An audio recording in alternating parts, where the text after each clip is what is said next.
Assalamualaikum warahmatullahi wabarakatuh. Perkenalkan nama saya Muhammad Fakri Andreas dengan NIM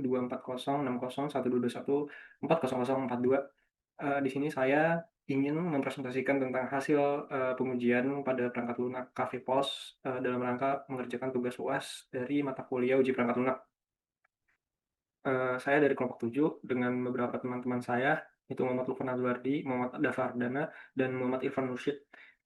Langsung saja ke ringkasan pengujian. Pada ringkasan pengujian ini kita menguji aplikasi KV POS dan ini tuh dilakukan berdasarkan rencana pengujian yang telah saya kumpulkan setelah saya submit di Kulon dan ini dilakukan oleh tim penguji dari kelompok 7. Lalu proses pengujiannya itu mencakup pengujian unit, integrasi, dan pengujian sistem, di mana kita menguji beberapa fitur seperti autentikasi pengguna, manajemen akun, manajemen produk, manajemen stok, manajemen transaksi, dan laporan transaksi. Lalu untuk keseluruhan waktu pelaksanaannya itu dimulai dari 17 hingga 22 Juni tahun 2025 dan untuk eksekusi pengujiannya sendiri itu dilakukan pada tanggal 19 sampai 21 Juni 2025 dengan melibatkan anggota tim 7 di mana Muhammad Lufan Azwardi itu sebagai test manager, saya sebagai test analis, dan Muhammad Dafa dan Muhammad Irfan itu sebagai test analis, test engineer, maaf. Lalu aplikasi yang diuji itu menggunakan pendekatan whitebox untuk pengujian unit, blackbox untuk pengujian sistem, lalu untuk integrasi sendiri, dia menguji kerjasama antar modul atau berisi keberhasilan komunikasi antar modul. Dan ini juga dilakukan pengujian secara black box. Dan kita tuh melakukan pengujian ini tuh bertujuan untuk memastikan bahwa seluruh kebutuhan fungsional maupun non fungsional pada aplikasi Cafe Post itu terpenuhi. Dan di mana Cafe Post ini tuh merupakan sebuah aplikasi POS berbasis web untuk pelaku UMKM dan selama pengujian itu menggunakan test case yang disusun pada platform Trello dan hasil pengujiannya didokumentasikan secara lengkap sebagai dasar penyusunan laporan akhir. Langsung saja ke hasil pengujiannya. Seperti yang saya katakan tadi, di sini kita menggunakan 3 tingkat pengujian, yaitu pengujian unit, pengujian integrasi, dan pengujian sistem. Di mana tadi pengujian itu menggunakan white box, pengujian sistem dan integrasi itu menggunakan metode black box. Lalu di sini saya akan bahas hanya salah satu uh, pengujian doang, di mana pengujian itu lumayan krusial karena berkaitan dengan sistem autentikasi dari aplikasi ini sendiri. Dan pada pengujian ini juga ditemukan bug di mana ini lumayan fatal kalau misalkan bugnya itu bisa terjadi. Mungkin saya langsung saja ke ujian yang akan saya jadikan sebagai tes case.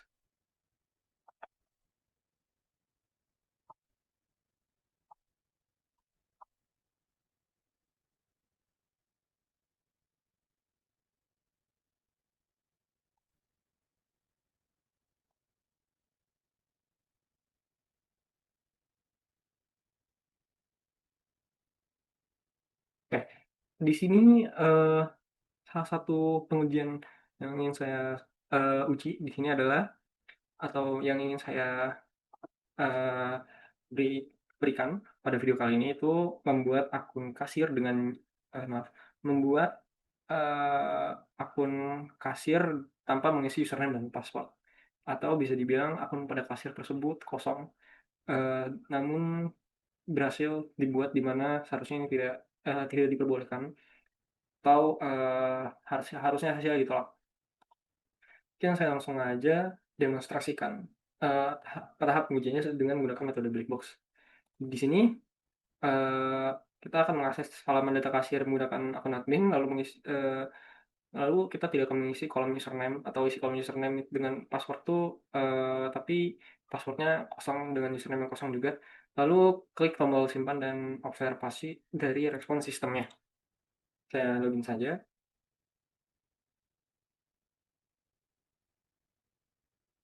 Hmm. Baik, pada aplikasi berikut itu saya udah ada sebenarnya udah ada kasir yang berusername kosong ya dan password kosong, namun kita hapus saja untuk menguji apakah benar bahwa username dan password kosong itu masih bisa ditambahkan pada eh, sebagai akun user atau sebagai akun kasir. Nah, di sini kita tidak perlu mengisi username password atau hanya membiarkannya kosong saja dan klik tombol simpan. Dan ternyata akun berhasil ditambahkan di mana ini merupakan bug yang cukup fatal. Lalu kita juga bisa membuat akun tanpa username namun dengan password. bisa membuat, lalu kita juga bisa membuat akun dengan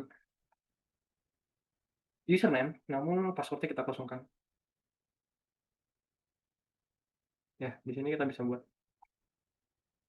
Dan di sini saya akan simpan saja akun tanpa user dan password-nya untuk menguji apakah user bisa login. Di mana itu juga salah satu tes case pengujian.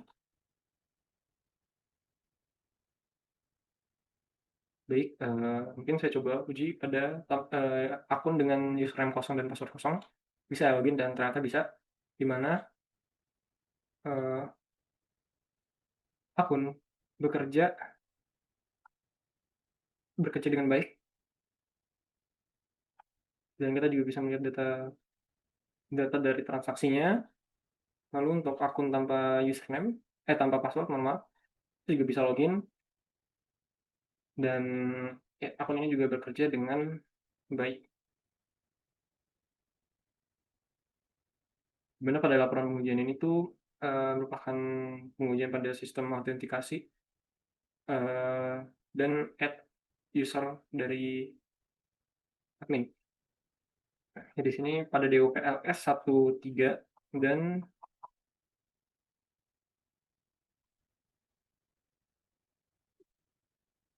DUPL S13 dan DUPL S13-5, dan ternyata pengujian itu udah ditemukan bakat kok, kesimpulannya tidak ditolak karena user dia itu berhasil login, padahal seharusnya tidak berhasil login. Dan untuk penambahan user tadi dengan admin itu seharusnya uh, juga ditolak kesimpulannya, karena akun berhasil dibuat, di mana di sini ekspektasi kriteria atau kriteria evaluasi yang hasilnya itu akun gagal dibuat, namun hasil yang didapat ternyata akun berhasil dibuat. Eh, Jika kita membahas secara program di sini itu terjadi dikarenakan tidak adanya sistem validasi pada pembuatan akun di admin, dan juga eh, sistem validasi untuk login atau sistem validasi untuk username dan password pada saat login dan pada saat pembuatan akun dari kasir. Oke, mungkin itu saja untuk pengujiannya. Lanjut ke bab berikutnya, yaitu rekomendasi. Nah, pada tahapan rekomendasi itu kita ngerekomendasiin untuk sistem-sistem atau fitur-fitur yang terjadi bug di sana. Lalu pertama itu untuk membuat akun kasir tanpa mengisi password dan mengisi username. Ini intinya sama. Jadi seharusnya kita tuh mengimplementasikan validasi yang lebih ketat pada input data saat pembuatan akun kasir. Sistem harus memeriksa bahwa kolom password dan juga kolom username itu tidak kosong, dan menampilkan pesan kesalahan yang jelas jika password dan username itu tidak diisi. Jadi di sini akan membuat password dan username yang ditambahkan oleh admin itu memenuhi standar sehingga tidak kosong, dan juga sistem autentikasi dapat berjalan dengan lebih baik. Lalu untuk mengedit itu juga sama, di mana seharusnya pada sistem edit itu ditambahkan validasi untuk password dan juga username pada sistem add user. Lalu ini untuk menambahkan produk baru tanpa mengisi nama produk. Nah, ini juga ternyata dapat dilaksanakan. Di sini juga sistemnya tuh kita harus memvalidasi nama produknya agar tidak kosong.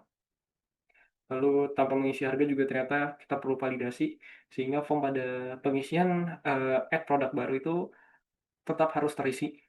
Dan jika tidak diisi, itu akan mengeluarkan alert kepada pengguna, sehingga tidak dimungkinkan untuk pengguna tuh membuat produk baru tanpa mengisi nama dan juga harganya. Lalu untuk stoknya juga harus digunakan sistem validasi.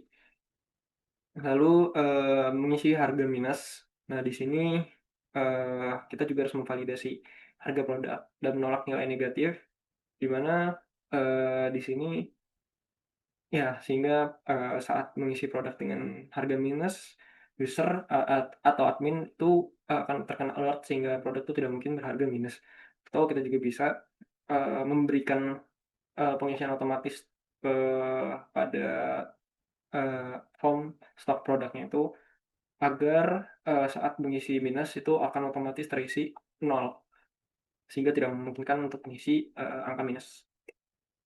Lalu menambah, ya ini untuk menambahkan produk baru dengan stok minus, lalu mengisi produk harga dengan huruf, ya ini untuk validasinya juga harus ditambahkan, bukan hanya untuk kosong saja, namun untuk harga itu harus ditetapkan sebagai bilangan integer, sehingga harga itu tidak akan menjadi huruf dan hanya angka saja, hingga ada nominalnya pada harga. Dan hal ini juga tidak akan merusak sistem pada bagian total harga. Lalu, nah di sini